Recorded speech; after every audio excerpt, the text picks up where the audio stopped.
Assalamualaikum warahmatullahi wabarakatuh. Salam sejahtera bagi kita semua. Sobat-sobat sejarah, bertemu lagi dengan Yetstun Channel. Terima kasih yang telah like, comment, share, dan subscribe-nya. Sobat-sobat sejarah, kita akan lanjutkan pada tema berikut ini, yaitu jejak-jejak Islam di bumi Nusantara. Sobat-sobat sejarah, kita ketahui bahwa Indonesia adalah salah satu negara yang mayoritas penduduknya beragama Islam. Nah, pertanyaannya, dari mana Islam datang ke Nusantara ini? Kita akan kupas tuntas di pembahasan berikut ini.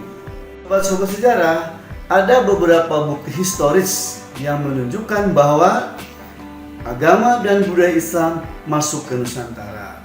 Pertama yaitu bukti secara arkeologis yang ada di dalam negeri, yaitu yang pertama adalah makam Fatimah binti Maimun yang ada di daerah Lerat, Gresik, Jawa Timur, yang berangka tahun 1082 atau abad ke-11, di mana batu nisannya telah menggunakan huruf Arab, yaitu kaligrafi bergaya Kufi.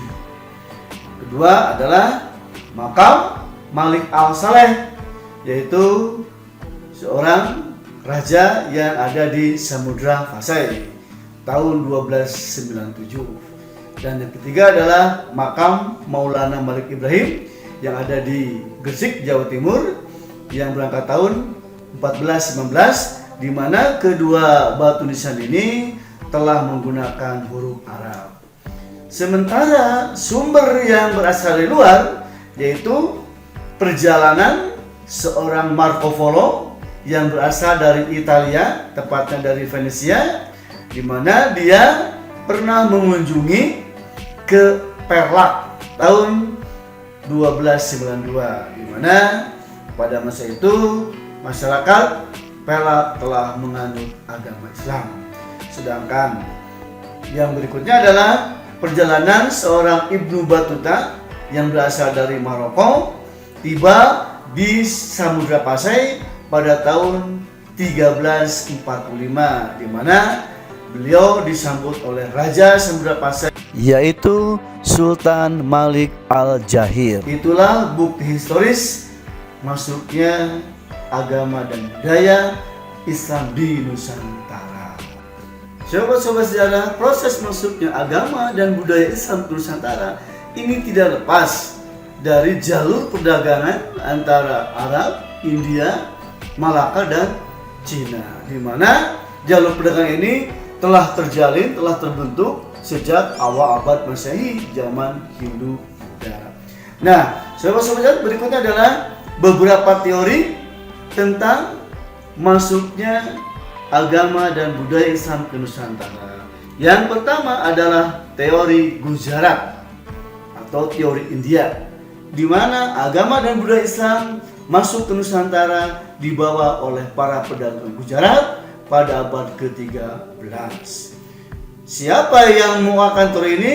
Yang pertama adalah Snu Horgons, yang kedua adalah J. Napel. Kedua tokoh ini mengatakan bahwa agama dan budaya Islam masuk ke Nusantara bukan dibawa oleh orang-orang Arab, tetapi dibawa oleh para pedagang Gujarat yang telah masuk dan telah beragama Islam. Dimana tadi katakan bahwa jalur perdagangan antara Arab, India, dan Cina sudah terjalin sejak lama.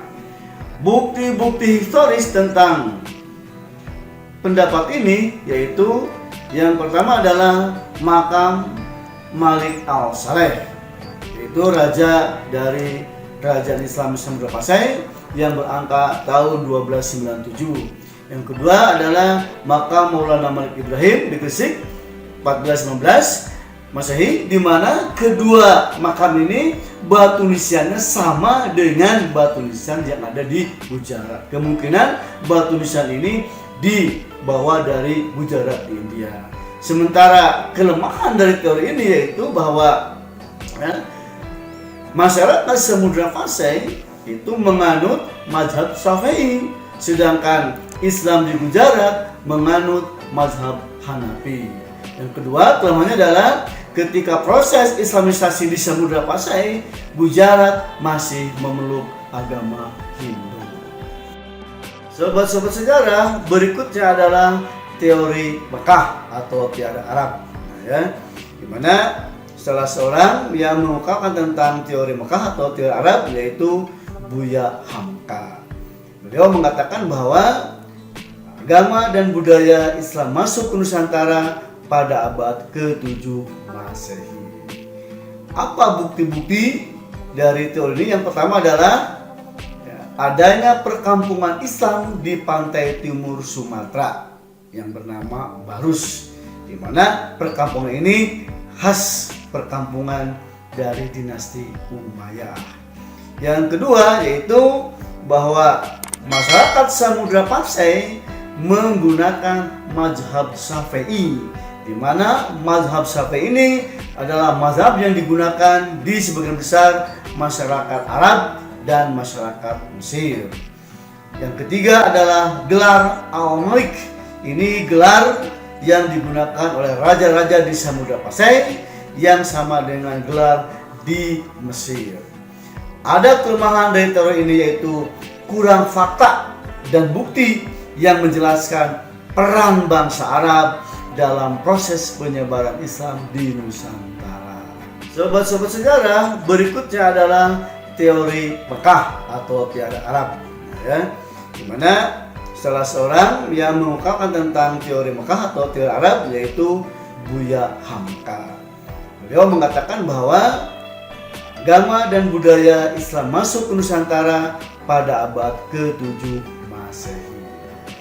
Apa bukti-bukti dari teori ini? Yang pertama adalah adanya perkampungan Islam di pantai timur Sumatera yang bernama Barus, di mana perkampungan ini khas perkampungan dari dinasti Umayyah.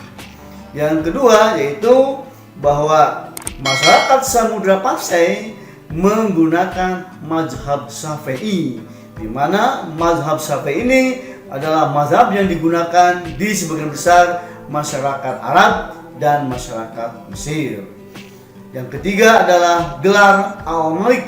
Ini gelar yang digunakan oleh raja-raja di Samudra Pasai yang sama dengan gelar di Mesir. Ada kelemahan dari teori ini yaitu kurang fakta dan bukti yang menjelaskan peran bangsa Arab dalam proses penyebaran Islam di Nusantara. Sobat-sobat sejarah, berikutnya adalah teori Cina. Ini dikemukakan diantaranya oleh Slamet Mulyana. Dikatakan bahwa agama dan budaya Islam masuk ke Nusantara berasal dari Cina. Tentu saja ini tidak lepas dari hubungan perdagangan antara India, Nusantara dan Cina. Bahkan pada zaman kerajaan Majapahit terjalin hubungan yang erat dengan dinasti Ming di Cina. Ada bukti-bukti tentang teori ini yaitu diantaranya migrasi atau perpindahan masyarakat Muslim di Cina yaitu di daerah Kanton ke Palembang pada abad ke-9 Masehi. Yang berikutnya adalah banyak masjid-masjid tua di Nusantara yang berarsitektur Cina. Ada ornamen-ornamen Cina di sana. Yang ketiga yaitu Raja Demak, Raden Patah itu berasal dari Cina. Bahkan gelar-gelar raja-raja Demak itu menggunakan tulisan Cina.